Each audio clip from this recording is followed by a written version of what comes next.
welcome to my channel. My name is Madeline Parker and I'm going to do a read for the week of May 13th to May 20th. And as you can see, I'm experimenting with my ways of presentation, so I thought this looked kind of pretty. So I was going to just do the cards on the table, and then I thought this looked pretty, so I went with it.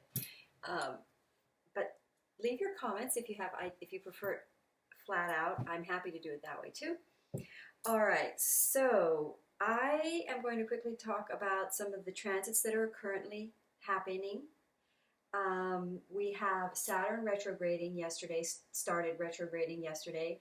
We have Venus as well going retrograde, right? Pretty much as I'm doing this read. We have Mercury going into retrograde right now, and Pluto is already in retrograde. Uranus, I think, is going into retrograde, and Jupiter is going into retrograde soon. And I even think Neptune is. It almost feels like the planets don't want to leave each other, so they're all going retrograde together. You know, and I really think that Jupiter is going retrograde because Jupiter does not want to be left out of this party, and also Jupiter is going to make sure we have some optimism.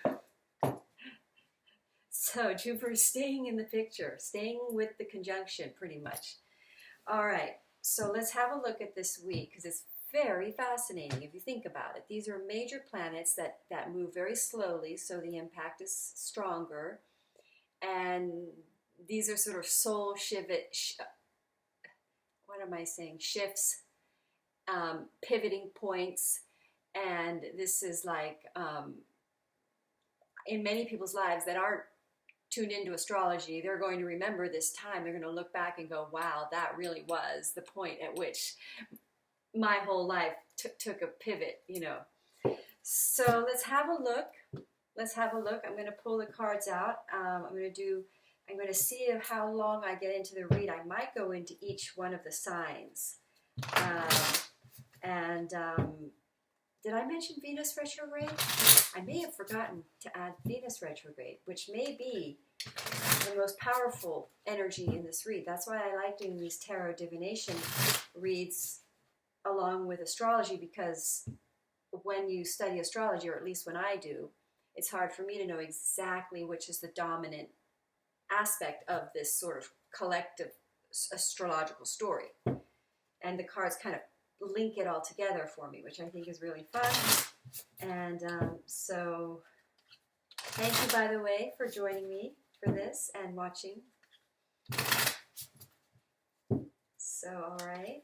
Calling in the highest guides and angels in this read so that we may guide those that stumble across this read to their highest best destiny in love and light, so that they may align with the higher will of the cosmos and for their highest good and all. All right.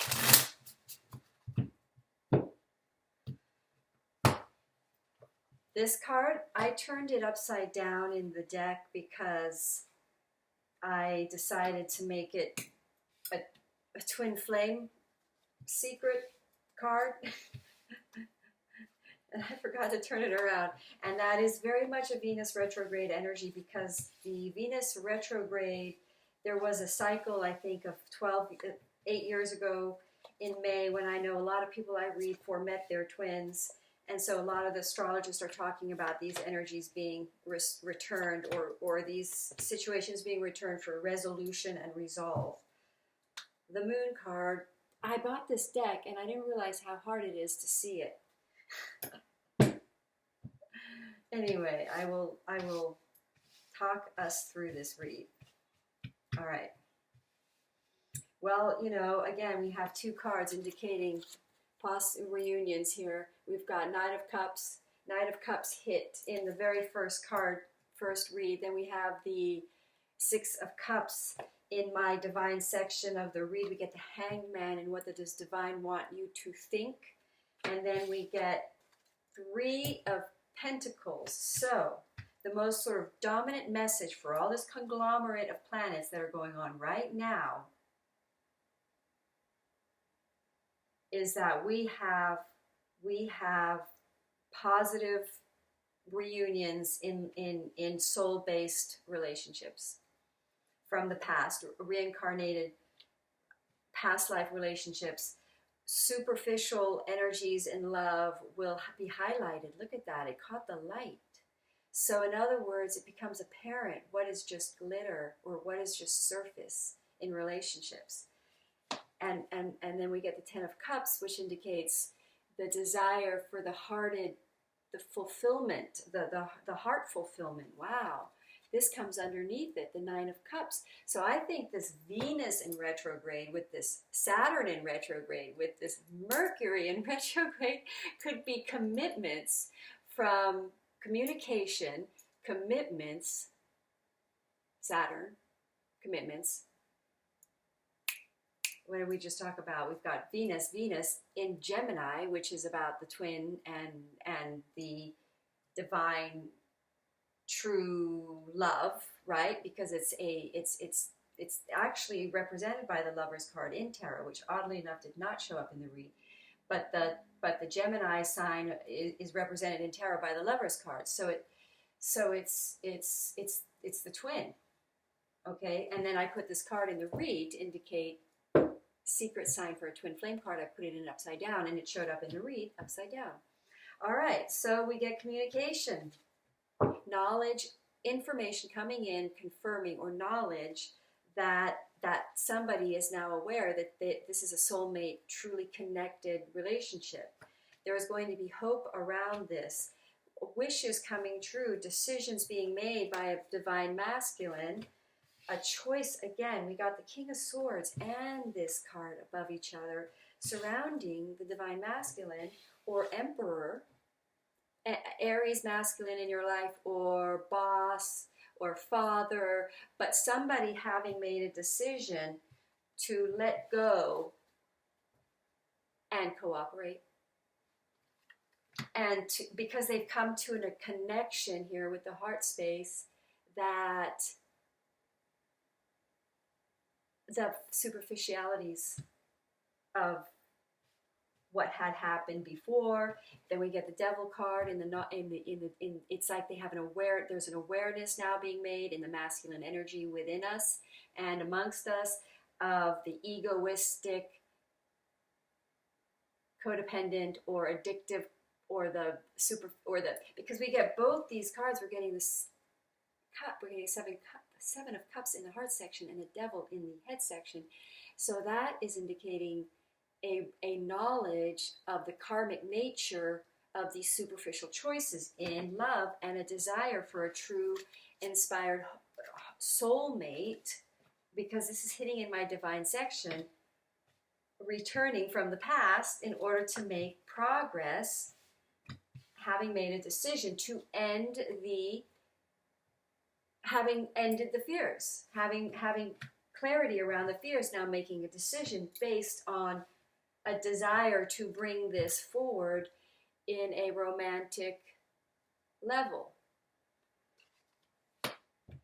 So I think what I'm going to do with this read is I'm going to go ahead and call it Venus retrograde and, love from the past returning, and then I'm going to do another read on some of the other astrological aspects, because in my opinion it just sort of pretty much did not talk about anything else. Oh, let's pull a moon card here. Let's see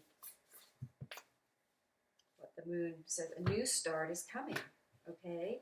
Wow. The answers you need are coming. So there's going to be complete clarity now about something here happening. So let me just pull this card. I should have got a cup of water.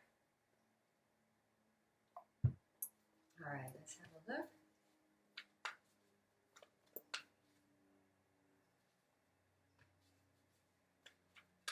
Ask for help from others. That doesn't make any sense to me. I guess ask for help from others. If that makes any sense to you, go for it. I never know what to think when I pull that card. I go through all my friends. I think, or sometimes something does come up. Ooh, abundance within the next few weeks. Success worth waiting for. So this read could play out within the next few weeks. Success is there in the near future. So we do have this communication. We had we had one. Did we have how many communication cards? We have one major communication card there with the Page of Cups, an honest communication causing a reconciliation, letting go of the karma and the attachments to the mental ideas of what love is, understanding the superficiality. This is a really interesting read. All right. Success. Aha. Thank you for watching. I hope you enjoyed the read. Namaste.